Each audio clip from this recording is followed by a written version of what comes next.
What's up, my friends? Ever wondered what you'd do if your cell phone all of a sudden stopped working one day? We've gotten used to having this incredible communication network at our fingertips. But what would you do if one day that trusted communication network you've always relied on stopped working? I spend a lot of time exploring our mountain ranges here in Idaho, off-roading, hiking, whatever gets me out there. I'm used to not having cellular communication in those areas, and I've learned how to use some alternatives that would really come in handy if the cellular network ever went down. So today I want to talk to you about the most popular, most cost-effective alternative communication product, and that is the infamous Baofeng UV-5R amateur radio. For under 20 bucks on Amazon, you can join the ham radio community and become prepared to communicate. Now, what is a UV-5R and why is it so popular? First and foremost, it's got to be the bang for your buck. With a typical walkie-talkie, you only have a few miles of range because of its limited wattage. The UV-5R has more than double the power and can use repeaters to send your signal way further, even potentially worldwide, using the Internet Radio Linkage Project, or IRLP. You can also get a much larger range of frequencies you can operate on. With a walkie-talkie, you only get certain channels, which are a small range of pre-programmed frequencies. With a ham radio like a UV-5R, you get access to all the ham radio bands, GMRS, FRS bands that walkie-talkies use, as well as weather channels and emergency frequencies. Access to those emergency frequencies and weather frequencies might make all the difference for you and your family if that's all the means of communication you got. When I'm out on extended trips in the backcountry, outside of cellular service, having access to weather updates helps me to plan accordingly. Having access to emergency frequencies can inform me of nearby fires, so if I need to evacuate, I know before it's too late. Unlike walkie-talkies, you can program into your radio whatever frequencies you like. Using radioreference.com and repeaterbook.com, I can get a list of local frequencies and repeaters, along with the settings needed to access them like tone, squelch, and offset. Now, this is probably a good time to let you know that the FCC requires everyone transmitting on a ham radio has at least a technician's license. But you do not need a license in order to listen, so feel free to tune in without getting your federal permission slip. Now, if you're shopping for one of these online, I recommend getting one that includes a few extra accessories, like the larger battery, charging stand, and most importantly, an upgraded antenna. The antenna it comes with is trash, so you want an Aubrey or even better, a Nagoya antenna. My kit came with a stubby and a fold-out Aubrey antenna, but from what I've read, the Nagoyas are much more reliable and better tuned right out of the box, so I might be upgrading to one of those if I experience any issues with my Aubreys. I got this pack here for under 60 bucks that has two of the upgraded 8-watt radios, fold-out antennas, larger batteries, and earpieces. In my opinion, a perfect starter pack, which you can find a link to down below. Alright, so once you have your Baofeng, here's what you'll need to know to get started. You want to fully charge the battery in order to get the best battery life out of it. Now, once you've had it charged, let's power it up, turning this knob on the top right of the radio to the right. This is your volume knob, so you might not want to turn it all the way. Otherwise, you might hear some overbearing static or worse, old guys talking about their day. Now, going to the left side, you'll see an orange call button that we're not really going to use much. A short press switches the radio from FM mode, so you can listen to radio stations. But it'll switch back to frequency mode if a call comes back in to the frequency you had it set to. If you hold down this button, you'll hear a loud siren, and it may transmit that alarm tone to whatever frequency you have it set to, which might not be ideal for a non-emergency situation. Below our call button is our push to talk button, abbreviated to PTT, which you can see here. This is how we transmit on our selected frequencies. We'll press and hold this button to talk and release to end our transmission. Now, this is the button you need a pesky federal permission slip to operate without risk of offending the FCC. But you use your equipment however you see fit. Below, this is our Moni button, or monitor button. You can hold this button down and temporarily open the squelch to allow you to hear weak or distant signals. If you press it once, it turns into a small LED flashlight on the top of the unit. Press it again to change it to strobe mode, and again to turn it off. Now, moving to the front of the Baofeng, top left, we have our VFO MR button. The VFO mode, or variable frequency oscillator, allows you to type in whatever frequency you'd like to use or scan up and down using the arrows. This is great for scanning and testing, but it doesn't save the frequencies. That's what the MR, or memory recall mode, is here for. Here you can switch between pre-saved channels and even have it recall power and tone settings for those frequencies. So now when we make selections on the number pad, we switch between pre-saved channels that you can see here on the top right corner of the screen. That channel number will correspond with whatever frequency you have saved. Now, let's talk about programming frequencies. First, I'll show you how to do it on the unit, but then we'll give you a quick introduction to Chirp, the computer program that allows you to import and export lists of frequencies and has links that helps you find nearby frequencies and repeaters. Now, here on the unit, we're going to switch over to VFO mode. Channel mode. So you can type in the frequency. Now, let's say we want to program in our local weather frequency. Weather.gov tells me our local frequency is 162.550.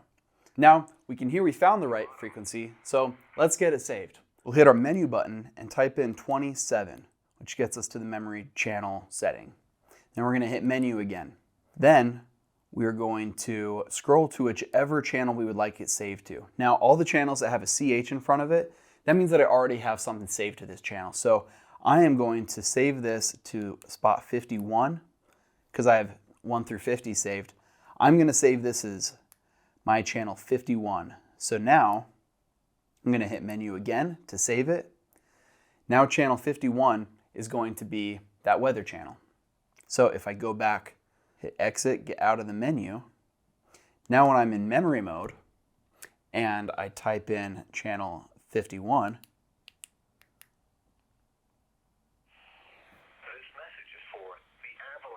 I'm on the NOAA weather channel. You can have up to 127 frequencies saved, which will take quite a while doing it on the device. So let me show you Chirp. You can download the program at chirpmyradio.com, or you can use the disc that came with it. You'll need a programming cable that plugs in here on the side, using the same port that you'll use to plug in your headset or speaker.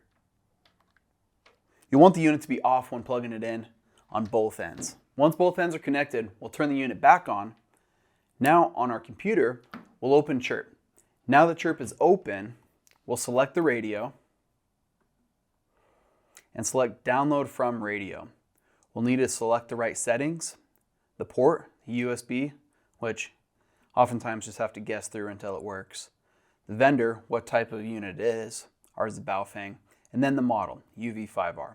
So we'll hit OK, and then it's going to download the frequencies that we currently have saved on here. Now, if it's a brand new device, you're not going to have anything saved, but it's going to allow the program to know what type of device you're working with, and that's going to be helpful for the settings here in a second. Now, we're not going to play around with the settings too much, but you can see here at the top we can toggle over to settings, and this allows you to change all of the settings that are in this device. But you're able to read actually what they do and see a little bit more as far as what options you can select between.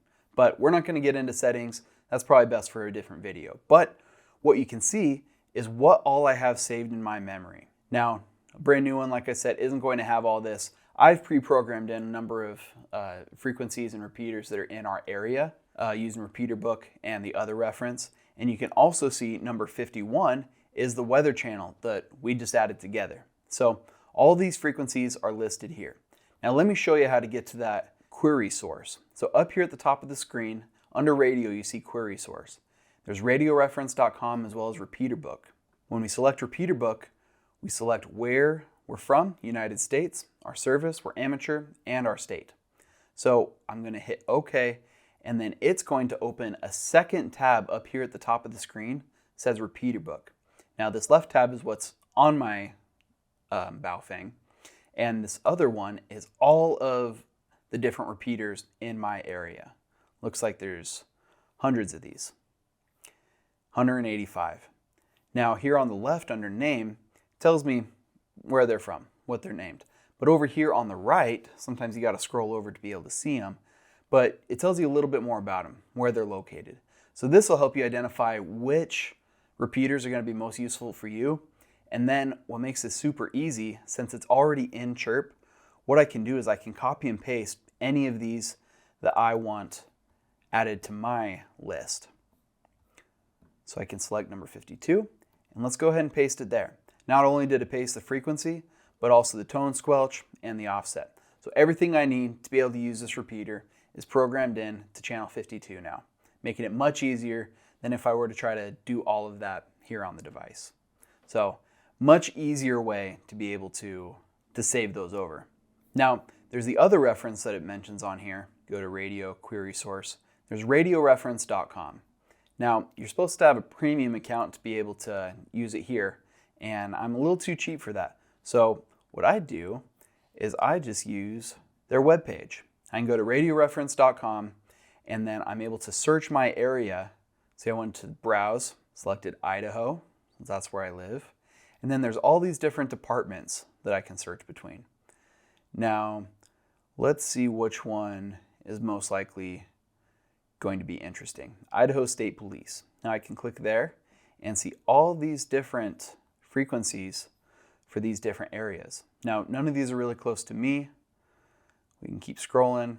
Idaho City might be interesting, but not a whole lot. Now, the reason why is because I live in a city, so Idaho State Police doesn't do a lot here. What group does do a lot here is our county, Ada County. So I can browse by county down here, select browse, and now it's showing me everything in Ada County. So Ada County Amateur Radio, there's a whole list here. Looks like HP has their own, a few other places. But as I scroll down, you'll see a whole list of these in Ada County. There's fire dispatch, that might be pretty interesting. Highway districts, public safety. All of these would be helpful stations, helpful frequencies for me to be able to tune into in an emergency. So what I can do is I can copy and paste the frequency from here, go back over to Chirp, and then paste that frequency down into my list. Now I can also go back and add the name, tone, any other information that would be relevant. Tone, squelch, and offset, just so that I'd be able to properly use the channel. But it's not that important that I move the name over.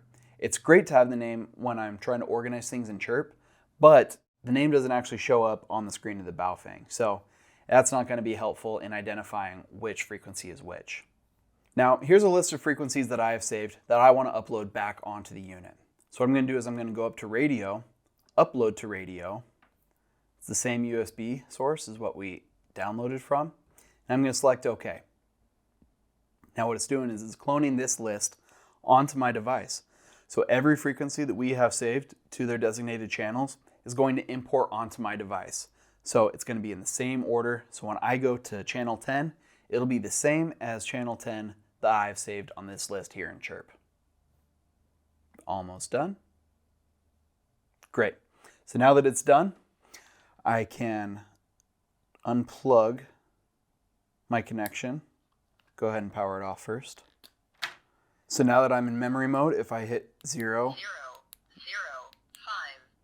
it will go to channel 5, which is 445.225, 445.225. So what was on this list is now imported into my device, ready to go.